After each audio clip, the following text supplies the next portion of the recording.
So welcome everybody, and thank you very much for joining us. I'm Chris Hendy. I'm a Technical Director in Transportation in the UK. I'm also Bridges Global Technical Network Chair and an Atkins SNC-Lavalin Fellow. And I'm absolutely delighted to welcome you to this Fellows webinar on Combustion Transition, Finding a New Narrative for Sustainability. Our presenter today is Simon Spooner. Simon's an Atkins SNC-Lavalin Fellow, and he's an Associate for Water Quality in the UK Water Management Consultancy practice. He's an international water sector expert with over 30 years experience, and he's been a key member of multiple governmental trade missions in China, Korea, and now Kazakhstan. He's an industrial advisory board member for both UK and UKRI research programmes, and he's an honorary professor at the University of Nottingham in both UK and China.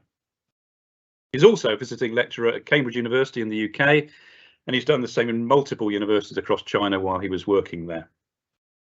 So just before I hand over to Simon, this is the latest in a series of 30-minute technical webinars, all of them intended to help us all understand more about the specialist technical capabilities that we've got within the company, and also how we're using those to solve our clients' and society's most complex challenges. So if you'd like to post a question or a comment to Simon, then please do so in the Yammer feed, and we'll pick those up and answer them as soon as we can. So with all that, I'm going to hand over to you, Simon, now. Okay, thank you, Chris. So what I would like to introduce to you today is a different way of looking at the climate change, biodiversity loss sort of crisis that we're facing at the moment. In terms of, so it's really just taking a different perspective on it. There's no massive new technology or anything like that, but it's taking a different perspective and then trying to see how that can influence how we approach finding solutions, and also thinking about new concepts of what true sustainability is. And I title this Combustion Transition because it focuses on combustion as a key process, and I'll explain how that all fits together. So basically, at the moment, as we know, the world is burning up. We've got problems, and we're all talking about it. We're taking action, but some of that feels like it goes around and around in circles a bit. And there's a lot of discussion of carbon, greenhouse gases, biodiversity loss, but in a lot of these cases, I feel that we're actually talking about the symptoms rather than the cause of the problem. As a result of that, we're really not on track. I'm not going to go into this a lot of detail. Everybody knows what we're doing, where we're headed is nowhere near to where we need to be in terms of achieving net zero. So maybe we need a new way of thinking about it and a new narrative, because as I might put it, our burning of our world is burning our world. We're burning everything up. So the core of this idea, what I want to build on, is a very strange concept at first, which is that fire comes from life, which might seem like an odd statement, but actually, without living things, there would be no fire. Fire isn't a sort of fundamental property of the universe like gravity or something like that. And as far as we know, it only exists on Earth. Right? The sun, that's nuclear plasma. Volcanoes are just hot stuff. Fire is a very specific process that arises from a disequilibrium that living things have created. So we have this oxygen atmosphere and reduced carbon into the Earth. And when they come together with a spark, they burn in this ongoing process. The first fire probably started only about 500 million years ago. Before that, it wasn't around. So what's happened is we've built up this disequilibrium with the fossil fuels locked into the ground and the gas balance in our atmosphere. And this gives us this huge, enormous energy that we can access, which is basically a treasure that's been left by past life. And now we're facing an ecological limit, which is the capacity of the atmosphere to deal with when we burn what was left for us before. And in just a few decades, we have consumed maybe 100 million years worth of what other beings have created for us. So we're certainly going for it there. Now, I want to think a little bit about what our place is within that natural system, and you know, where we've come from, where we're going. And I like to think of that as where we are in the biosphere. And taking a very sort of generalist view of things, we used to live as part of that biosphere. But then we learned how to consume the biosphere, how to burn and clear land, and then how to enhance and engineer the world around us to provide more of the services that we want in terms of food and shelter and energy. In doing so, we also learned to find and concentrate other ancient treasures. So a lot of the minerals and metals are also the product of living processes. Iron ore is, you know, happened due to depositions because of changes in living things. Many other minerals are that way, as well as the fossil fuels. Even concrete, limestone, these are the remains of living things, which we're able to consume.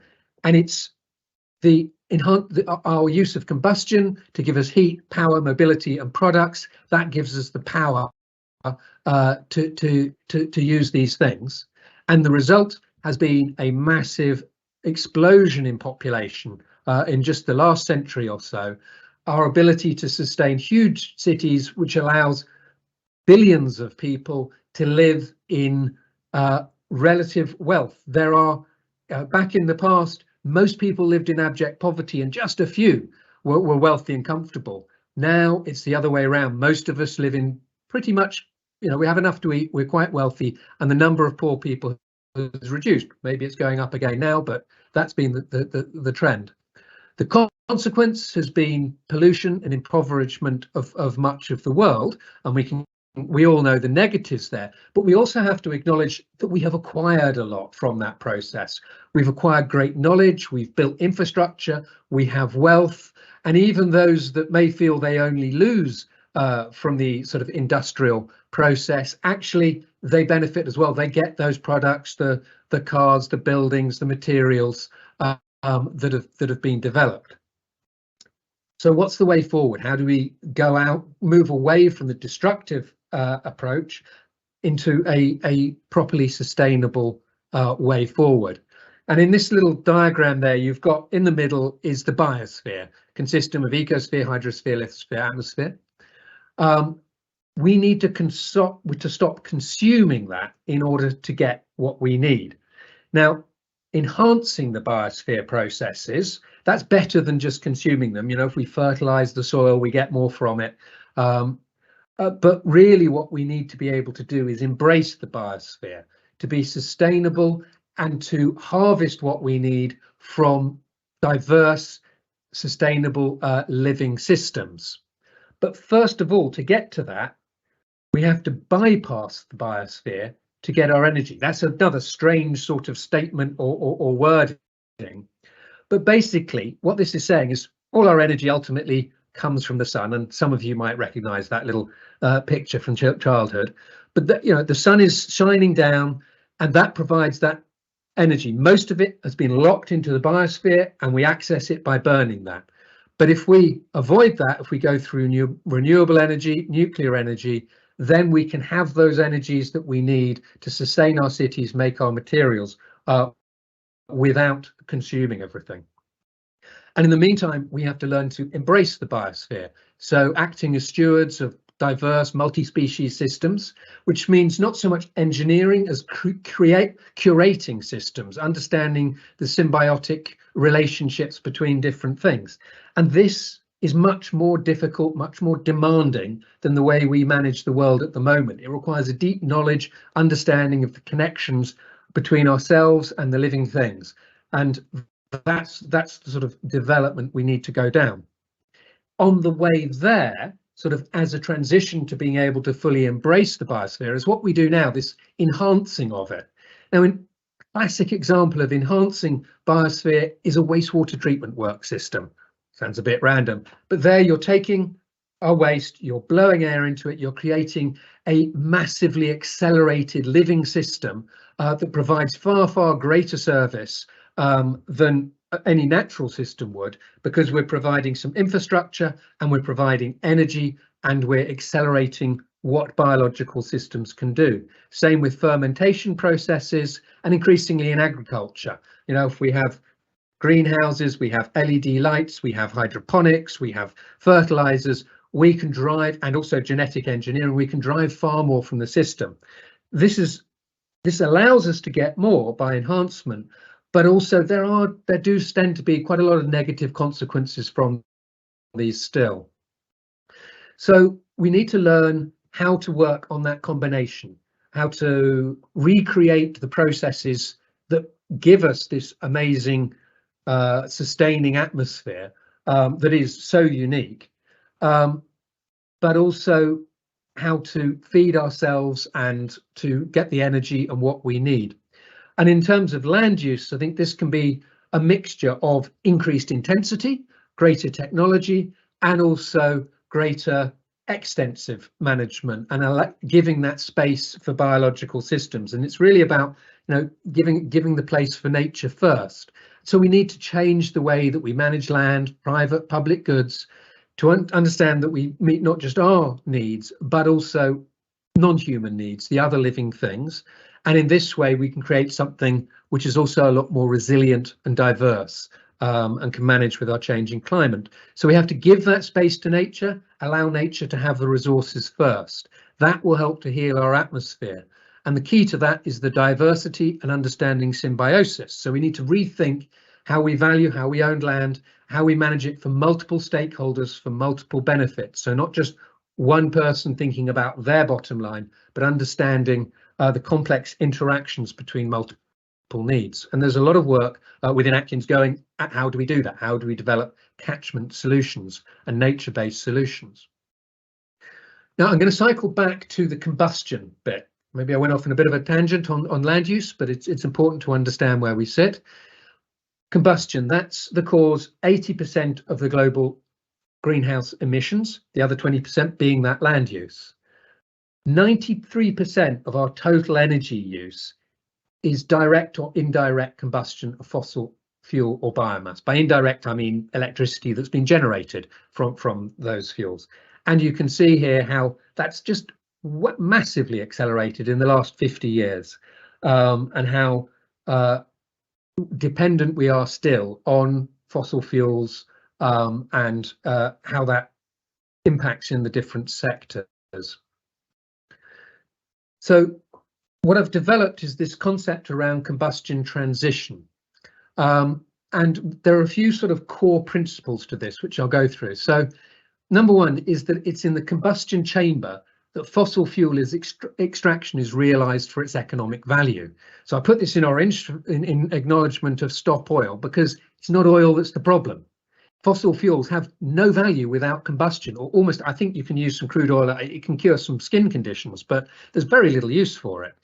It's combustion chambers, and the people using them, they give value to the oil, to the oil, they drive that market. We are all responsible for the consequences of that. The combustion chamber is there as a component of other infrastructure, and it provides services that are of value to us. And it is the services that we value, not the combustion. So yes, combustion's the problem, but that's not, it's the services we get that we need. So we can get those services from other means. So we have to work out how to use alternative processes. But in doing that, we need to maybe understand that role of combustion, account for it, and do some sort of quantitative analysis. And it's a lot easier if you focus on a combustion chamber, because a combustion chamber is a closed system. You can count what goes in and what goes out. It's always owned by someone, and there is a responsibility at that point that can be traced. Whereas simple emissions into the atmosphere, that's into an open system, it can be very hard to decide who's actually responsible. But at the combustion chamber, there's always a trail of responsibility. So we need to move to non-combustion alternatives, so mostly electrical. And if we do this, we can still have even better quality of life than we have now. It's not all hair shirts. Once our infrastructure and production processes are non-combustion, problem solved, basically, although there are a lot of wrinkles around getting to that point. So how do we get to that? And what's this sort of framework about? It's very important that it's about transition. It's not just thinking of the end, oh, right, no combustion systems, everything's sorted. How do we get there? Because we don't do it in one step. We've got to build many, many systems along together that are interactive, change our whole industrial system. So we need to focus on non-combustion delivering the services and phase out combustion from the point of demand back through the system to supply. And that's maybe in a lot of the popular narratives, we tend to think a lot about our energy supply systems and power stations and things. But really, the problem is at the demand point. It's those millions of small systems that are embedded throughout our systems, throughout our infrastructure. And non-combustion systems, now they may be higher capital cost, and especially as they're a bit newer, but generally have much lower operational cost, certainly much lower external costs. And so those can be utilized. We can build the financial vehicles that are required to bridge that gap. We have to take it in stages, keep things resilient, and we're always going to need some combustion as backup, and some areas are easier than others. Combustion can also be mitigated. You can have zero carbon fuels, emissions capture, synthetic fuels. So combustion transition does also include remaining combustion systems, but managing them better and compartmentalizing them. Insulate Britain. If it's all about efficiency, well, efficiency makes the transition easier, but it is not an end in itself. Just because you reduce the heat use for your house by 30%, you're still emitting. You change the boiler to a non-combustion, zero emission things, you solve the whole problem, as long as you can get the energy for it. A post-combustion civilization can be very high energy intensity, higher than now, and have economic growth, but it has to be of a different nature. And one of the main limits to that growth is actually the materials required to build the infrastructure, which then yields that energy. Actually obtaining energy, there isn't a limit to the amount of energy we can get, but building the systems to get it is difficult, and we have to not do ourselves in before we get that. So that means a circular economy, recycling those materials, but that requires more energy as well. Combustion is embedded into the materials that our infrastructure is made from, and like zero carbon, you can also have zero combustion products, which then in that circular economy context, you have a more abundant and sustainable system. And maybe approaching this from the combustion point is a little bit simpler than trying to account carbon. So basically, product supply chains need to be biosphere bypassing, or they've got to harvest sustainably from the biosphere. And that can be a bit more of a definition of what is a sustainable and circular system. Now, for some consultancy, we sell studies and numbers. So let's think about how do we turn this into products that Atkins SNC-Lavalin can use for our clients. And the first things I've come up with in this are a couple of combustion transition metrics with strange names. The first is a non-combustion metric. That's basically where are we on the road to net zero almost? Where have we got to? And the second is a combustion accounting metric, which is more micro for each combustion system. What's happening, what's going in, what's going out, how do we plan the transition? So I'll explain these a bit, starting with the non-combustion metric. And this is really about electrification, transition to electricity. And can look at the macro sort of national, regional, global level. This is at the global level. So total energy consumption from some basic data dumps, 80% of our energy use is of combustion with 20% electricity. Of that electricity, 60% of that comes from combustion. Just 40% is non-fossil fuel. To look at this in the UK context and understand how you can do a sort of roadmap analysis, This is our energy use. We've actually been reducing our energy use over the last decade or two. And these numbers are just how much we use in each sector. And you can see transport, residential, heating, buildings are the main sort of uses. Where does that come from in each sector? How much is electricity? How much is other products? What you see is electricity. Industry uses a lot of electricity. Residential areas do. Commercial, transport, very, very little. You can start to look at your overall energy use per sector and the electrical energy. Put all the numbers into a table. That's what we love to do as consultants. And you come up with this simple metric. What's the ratio between basically the total energy use and the electrical energy use? And that gives you your non-combustion metric for that sector. So industry actually use a lot of electricity, transport very, very little. And so it goes down. So you can estimate that for the UK, overall, we're about 21% non-combustion. And you know, our electricity use is that amount. By applying how much of that electricity is non-combustion, you get the final figure that the UK is 9.2% along the way to being non-combustion. That's not a particularly encouraging number, means we've got an awfully long way to go, but it's a very realistic way of analysing where we are on that path to net zero. It's quite hard to get that answer from a carbon calculation. You can also use this as a planning tool. So you can set targets by sector, what might be realistic, and what that's going to get you in terms of use. And you could say maybe by 2030, we might, if we really did well, get to 51%. And that would be an amazing effort. Now, the other metric, the combustion accounting metric. This is more specific to the centering on that combustion chamber. It's basically saying what goes in, which is the calorific value of the energy, the fuel, the coal, the petrol, the log of wood that you put into your combustion chamber. And then you look at what comes out. You can count the greenhouse gas emissions, but with a weighting. You can also account for the air pollution impacts. Combustion transition very nicely combines those sort of health impacts as well as the energy and carbon ones. And then you want to compare that with the work that you've done and the value that you've created. And these can all be quite easily measured. And if you want to, you can also look at the resource depletion that you have on your overall natural capital balance sheet. So this is a way of sort of accounting in each situation. And you've got to think about, so say it's the level of service that that combustion system is delivering and what the alternatives are.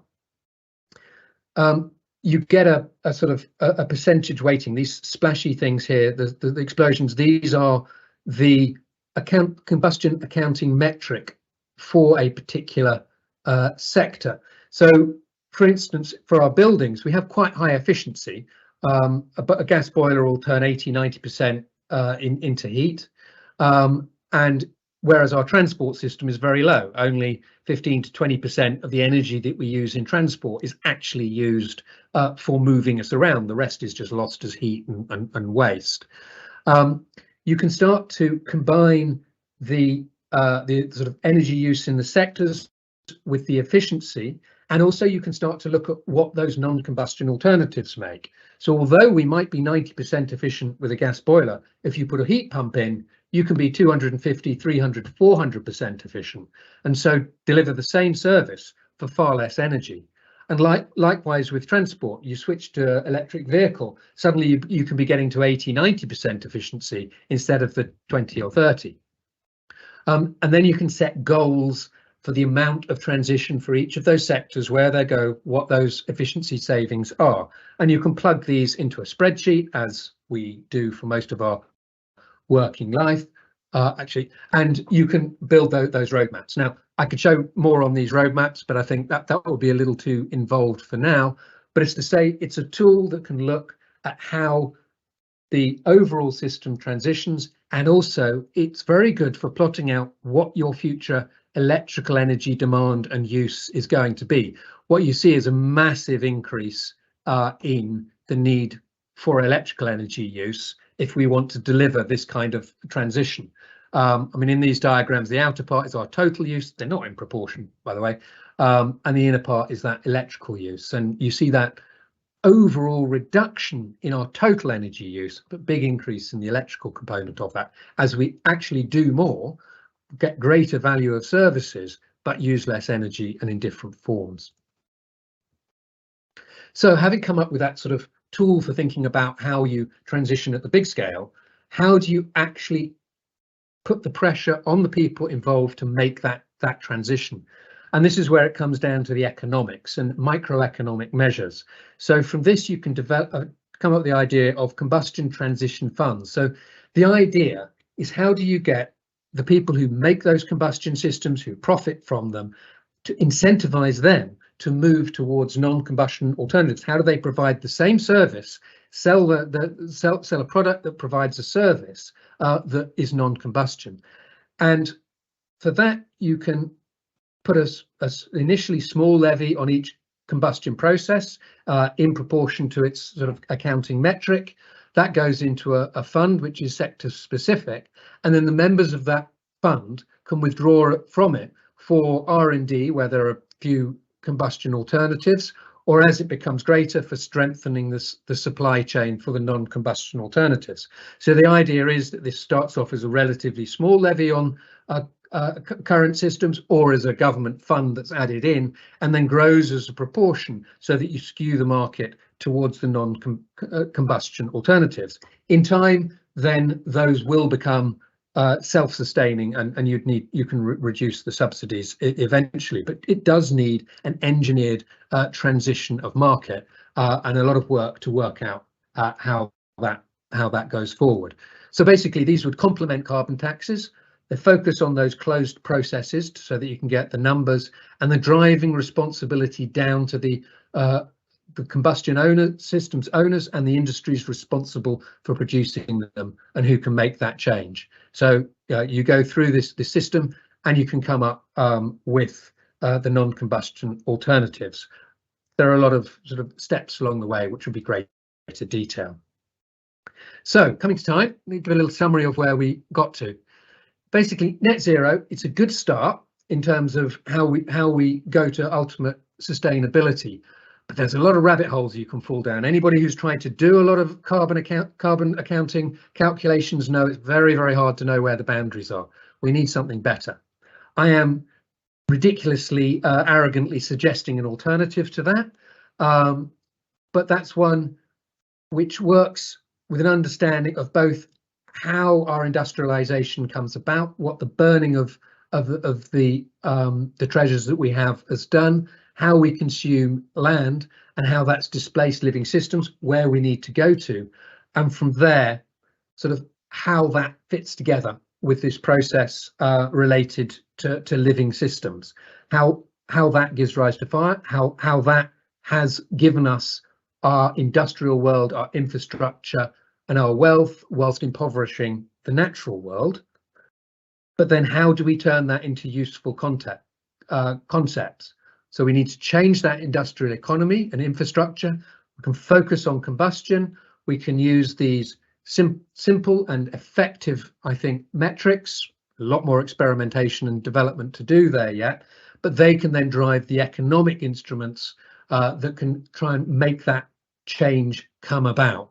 And within this, I want to sort of maybe present this wider definition of sustainability. So to me, I think we will be thriving sustainably when we transition from consuming and enhancing instead to bypassing and then embracing the biosphere. That will be a post-combustion society, and that's a different view maybe of where we want to go.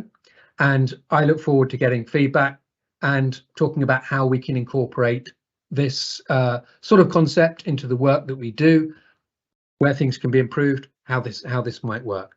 So thank you very much for that, and I hope it's of use and of interest. Thank you. Chris.